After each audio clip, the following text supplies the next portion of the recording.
Sophie Cunningham recently broke her silence after being ejected from a WNBA game between the Indiana Fever and the Connecticut Sun, where her now-viral defense of teammate Caitlin Clark sparked a firestorm of debate and admiration. In her first public interview since the incident, Cunningham made one thing crystal clear: she's not backing down and she has no regrets. Her decision to step in during a chippy physical game wasn't some emotional overreaction. It was a calculated response to what she described as years of unchecked aggression toward one of the league's brightest stars. The incident unfolded late in the game, as the Fever were on the brink of securing a commanding victory. J.C. Sheldon of the Sun had already poked Clark in the eye earlier in the third quarter, a play that many felt should have warranted more than just a technical foul. But then, as tensions escalated, Marina Mabrey charged at Clark and shoved her from behind, sending her to the ground in a move that felt more like a cheap shot than anything resembling basketball.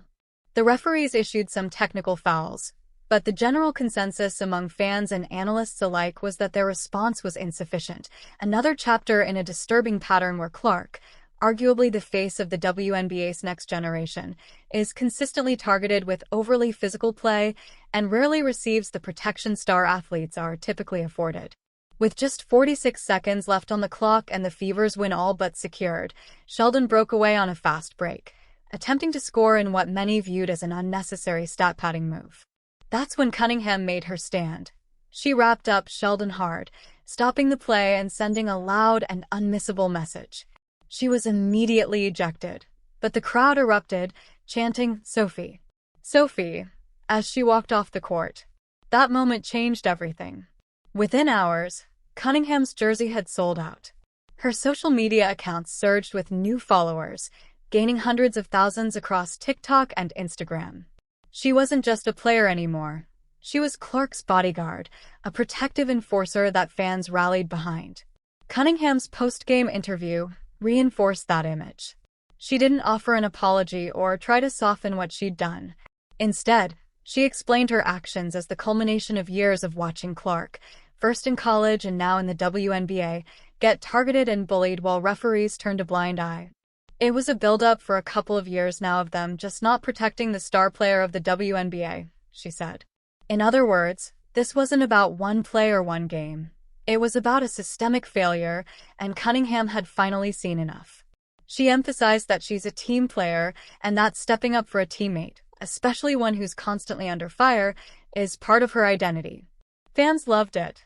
Even Caitlin Clark herself publicly supported Cunningham's decision, reportedly offering to pay her fine. That kind of gesture speaks volumes, not just about Cunningham's loyalty, but about the deep respect she commands from her teammates.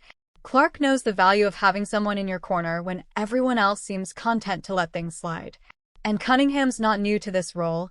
She's been the glue on her teams, the one who bridges age gaps, connects personalities, and maintains chemistry on and off the court. Her ejection wasn't an emotional explosion. It was a deliberate, protective play, and her interview proved that. The reaction from around the league was mixed. While some coaches, like the Suns, called her foul stupid and disrespectful, the fan base overwhelmingly disagreed. In their eyes, the only thing stupid and disrespectful was how long it took someone on the Fever to finally do what needed to be done. Up until that moment, Clark had been poked in the eye, hip-checked, shoved, and knocked to the floor repeatedly, all with minimal accountability for the offenders. Cunningham simply decided it was time for someone to draw the line. That line, she hopes, is now firmly in place. One of the most powerful aspects of Cunningham's interview was how she exposed the broader implications of this issue. She's not just defending Clark. She's calling out a pattern of officiating inconsistency that jeopardizes not just individual players but the entire league. As she pointed out, when the WNBA's most marketable star is getting physically intimidated on national TV and the referees do nothing, it sends the wrong message to fans, sponsors, and media. It makes the game look unsafe, it turns attention away from basketball, and it risks alienating a rapidly growing audience that's finally tuning in to women's basketball in record numbers. Cunningham gets that. She understands that protecting Clark is about protecting the league's future. Her stance also throws a spotlight on a glaring double standard in sports. In the NBA, when a star player gets fouled hard or targeted, teammates respond immediately. It's understood as part of the game.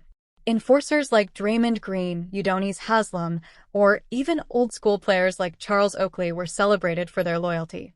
But when Cunningham does the same thing in the WNBA, suddenly it's controversial. She called out that hypocrisy without flinching, and in doing so, made a powerful case for why women's basketball players deserve the same protection and respect as their male counterparts. Cunningham's rise to popularity happened almost overnight. But it's not just a fluke or a meme moment. It's the result of authenticity, leadership, and loyalty, qualities that resonate far beyond box scores and highlight reels. She knows who she is, and she's willing to put her body and reputation on the line for what she believes is right. She's not playing politics or trying to win a popularity contest. She's speaking honestly, and in today's media landscape, that's rare and valuable. Her boldness has created ripple effects within the team too. Now, other players on the Fever might think twice before standing by passively while Clark gets hit. Now, there's a precedent. Someone showed what it looks like to have a teammate's back, and it made a difference. Cunningham didn't just protect Clark. She made it clear to the rest of the league that targeting Clark comes with consequences. The WNBA didn't issue any suspensions following the scuffle, but that's beside the point. Cunningham's message was received loud and clear, and the impact will be long-lasting. Players will remember it. Teams will remember it. Fans will remember it. And most importantly, Caitlin Clark will remember it. Sophie Cunningham's interview wasn't just a defense of her actions. It was an indictment of a system that has failed to protect one of its brightest stars. It was a declaration that if the league won't enforce fairness and safety, then the players will have to do it themselves. Her courage to say what others wouldn't, to act when others froze, and to accept the consequences without blinking, has earned her not only respect but something rarer, trust. In one explosive moment and one brutally honest interview, she went from role player to cult hero, and possibly to one of the most influential voices in the WNBA.